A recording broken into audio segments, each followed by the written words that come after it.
Day one, first episode. Welcome to the Ukraine experiment. Welcome to my farm. This farm was started originally in 1953. This is the original Soviet era guard shack slash workers quarters. This first building here was the grain storage, wheat, corn, soybeans, straw, everything that they needed in this building here. The original property line had a summertime pig pasture. They used these concrete posts, and they had metal, but it's been stolen over the last 50 plus years. I've got my friendly Caucasus mountain guard dogs here, Barsic 1 and Barsic 2. Here's your scale house for weighing your pigs or sheep, whatever you needed to sell at the time, trade for potatoes. You'll notice your vent hole at the top of the building is the nice Soviet star. But here's your building. You see buildings are in poor condition, but the plan is to modernize this farm over the next few years. Here was your water connection. You had storage, some hand harvested straw and corn stalks.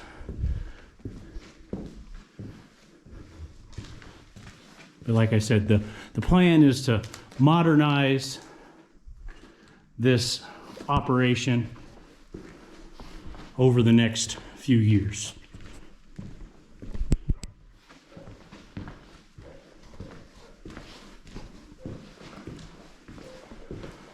They did very minimal repairs. Nobody wanted to spend any money out of their pockets. Barsic, do you want to say hello? Barsic. He's not the friendliest dog. He would probably really like to eat me, but we've been feeding him pretty good. The last few days we've been coming out here trying to seal the deal. We sealed it yesterday, but this was the original pig building. You can see 1953 R Soviet era building. I turned all the lights on and opened all the doors so that we could kind of see what was going on. They brought all their water from a spring down the hill, I'm going to show later, to these cisterns, and then they bucket fed it. This was the workers' quarters. You can still see the old electricity. You can see some nice Russian style stickers. But this was the workers' quarters office for chilling when they weren't feeding pigs. But looks like there was a finishing setup because there's no farrowing pins.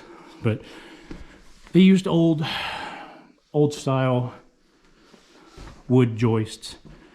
Everything in this building is wood and concrete, but it's in pretty good condition. We looked at 7 different farms across western Ukraine before we decided on this one.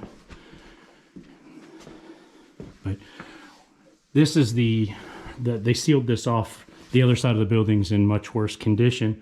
We'll get to that in a second. They were using it for sheep, but the plan is to modernize everything to a fairly modern hog operation, maybe with some sheep, goats, maybe some cows, depends on if I can get some more land. It's a little difficult to get land here. As you can see,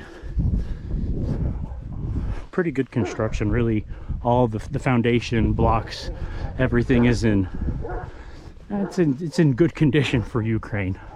I've seen a lot worse, and it should be pretty easy to repair everything and get everything up and running to more modern standard.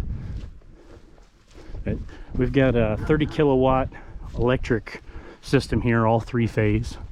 So we're ready to go full-time, big production, if the bank will allow it. But we've got all the modern amenities, such as a 1950s era Soviet outhouse. Feel free to come in and visit. But they were using this for sheep. Like I said, this was in much worse condition on this side, but still very salvageable, very savable building. Old technology. I like the post and beam construction. They had a trolley system, of course. It's all been stolen over the years. So that's where the pig building ended, and they had sheep in here. That's what the original owner had said. I'll try to keep this video short. I said this is my first video, first YouTube experience here. So bear with me if it's not up to par, up to quality. So it'll be a learning experience for me as well. So this is the more modern building here. I don't know, I'll have to look on my documents to see exactly, I'll put it in the description, when this building was built, but better construction. The entire frame is brick. The sub ceiling is all I-beam and concrete and rebar. And this was the summertime pig pens I was talking about. They had a system. You can see it's concrete here. The whole outside perimeter of the building was a summertime nursery for piglets, so that they could get sunlight and be healthy, and they bring them in inclement weather. But they stole it all. It's normal for old Soviet stuff. This was workers' quarters. It's been updated, new electricity, but this was a break room. Guess just to get away from the pigs. But it's probably in the best condition of this building. We'll go to the bad side of the building first. The building was split in half by the original owner after the collapse of the Soviet Union, and they came in and scrapped, or somebody came in and stole all the metal finishing pins. And they came in and scrapped everything. My plan is to come in and pour new concrete, new sewage lines, put a new septic system in the back, see what we can do with the farm. So these are, it'll be dark in here, but this is the old electric room. You can see this was, this is all dead on this side of the building as far as electricity, but here was your old breaker box. And they sealed this door from the inside. You can't access from the outside. But there was just two more little storage rooms. There is no light, there's no electricity back here, so I won't show you that. But they blocked all the windows on this side of the building because this faces the property line. It's not fenced, and it was a theft deterrent to just to keep what investment they had left, so people couldn't get in the building. Since the man lived 20 minutes away in the next town over, he when he didn't have his hogs and his pig operation running, he just had the guard dogs and the neighbor here. But this was the original setup, Soviet cistern. They pumped the water from a mineral spring on the side of the hill, and they had 12 farrowing pens on this wall. You can see the really bomb-proof Soviet design, just concrete columns, steel reinforced, concrete coated. I mean, it's just, you couldn't build a building like this today affordably. But they had 12 pens, and then they had they're finishing pens here in the middle, and I'm gonna try to update it, try to get it a little bit more modern, and try to make this room 50. It should be around 50 mama pigs for farrowing purposes. And then the other side of the building we looked at first is going to be probably a finishing area. But like I said, they and this white paint is you'll notice all the trees in Europe, all the fences, all the buildings. It's a limestone based paint. It's very cheap here, and it doesn't last very long, but it's cheap, and labor's fairly inexpensive in Ukraine. So this was the mixing room for your grain. This is the original Soviet grinder mixer from back in the day, and we fired it up and she still works, and this is probably what I will be mixing with until I can get something more modern that's going to work. This is another break room, storage room for this side. Still trying to decide what I want to do with everything here.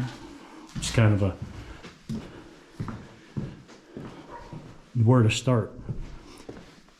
He was storing his they don't have any grain bins here on site, and the first building we went in, you could see the condition. The roof was kind of falling in, but he was storing his dried wheat, corn, everything that he was grinding up for the pigs in these bins inside this room. It's pretty watertight, airtight, and the workers and everything have run off with the rest of the wood, but they store somewhere between 50 and 80 ton of dried grain in here. This is just like the tools, whatever knickknacks that they didn't use at the time or weren't using. But the property goes all the way to pretty much this wood line here. I've got just right at about 5 acres. You can see my lovely fiance and her dad walking there trying to pick wildflowers. This here is funny. The neighbor here is the actual farm manager. He was the collective farm boss, the manager of this entire farm. And when the Soviet Union fell, he just kept living in this same house, and I mean, he just didn't go far from home. He grew up in this village, and we've talked to him. He's kind of out there, but he was helpful. He told us some secrets and stuff. If we had questions, he said he'd be happy to help us. But the water situation for the farm is it's piped all the way. We're gonna walk there now. It's a really cool mountain mineral spring. We tested the water. It's extremely good water. It's not on my property, and I don't want somebody to come in and claim it or shut me off when I've got a full building of pigs. So let's see. And if you don't like something about the video, like I said, this is my first YouTube video with a fairly professional camera using this GoPro that I just purchased just for this purpose. Enjoy. But this was the workers' quarters, and you can see it's pretty airtight. It's a pretty good building. It just needs to be updated, electricity modernized. Bed for babushka didushka to stay, the old Soviet style stove, some chairs. You know, these Soviet workers, they were always dreaming about beaches. It's their original photo here, but you'll see all kinds of religious pictures, a lot of Orthodox. There's a monastery. I don't know if I can see it. Here, just sidetrack. We're going to go to the water. It's way out there on the side of that hill. I might drive there, take you on a journey later on in this adventure, this series. There's a monastery on the side of that hill, and you can hear them singing on the weekends and playing bells and all that fun stuff. But across the road here now, in Ukraine, after the fall of the Soviet Union, the government owned everything, and you had to privatize land. So you didn't actually own land until you did the paperwork and got your 2 acres and a mule, or whatever the situation was at the time. But in modern 2021, all Ukrainians have the right to privatize 2 acres of government land in their lifetime. They just have to pay the fees to change the tax documents and everything to their name. But 2 acres is roughly 5 acres. Or 2 hectares, I'm sorry, is roughly 5 acres, 4.9 acres. So I've got this farm is 2 hectares because the man privatized it and he got all the buildings with it. So I'll go down this sketchy path. Hopefully I won't fall. Came down here earlier to check the locks. I changed out all the locks from the original owner. But this hillside, they said, well, when we first came out here a week or so ago to look at the place, it was completely covered in white wild flowers. This is all government owned, unincorporated. This is the original spring well house for the farm. And the old man had a lifetime lease on water use. And he put this pump house in. You'll see how sketchy it is in a second. But this water comes out of this rock formation. Got the original or wood pipe. It piped in to this building. Electricity, high voltage. But it's pretty sketchy because you've got water flowing in 24/7. It never freezes. They put in it's just about 1.5 meters deep there, and they suck this water out and pump it through a like 3-inch pipe to the farm. But that pipe has rusted out so bad that I don't get very much flow on the other end, so I don't own the property and I can't really legally just trench a new line in or drill a new line in because it's the government's. But that's 223 phase, just like 2 foot away from water. So I'm not going to step in here because it's all live and all the electricity. It's quite sketchy. But that's the current water for the farm. I've got a local company that installs wells. Is supposed to come out and witch me a location, and they're supposed to put me a 10 to 12 meter deep well, and they're still hand digging them over here. So maybe I'll get a video of that and see how they hand dig them. And should be like a 3-meter concrete culvert that they sink in the ground about 10-12 meters. So we'll see how she goes. But this is all rented land from the government here. It's being farmed. You can see how black Ukraine's dirt is. I mean, it's as good as it gets for agriculture. But that's going to be pretty much the end of it. If you got any comments, questions, concerns, feel free to hit me up in the comments. I'll try to answer everything I can. But thank you very much.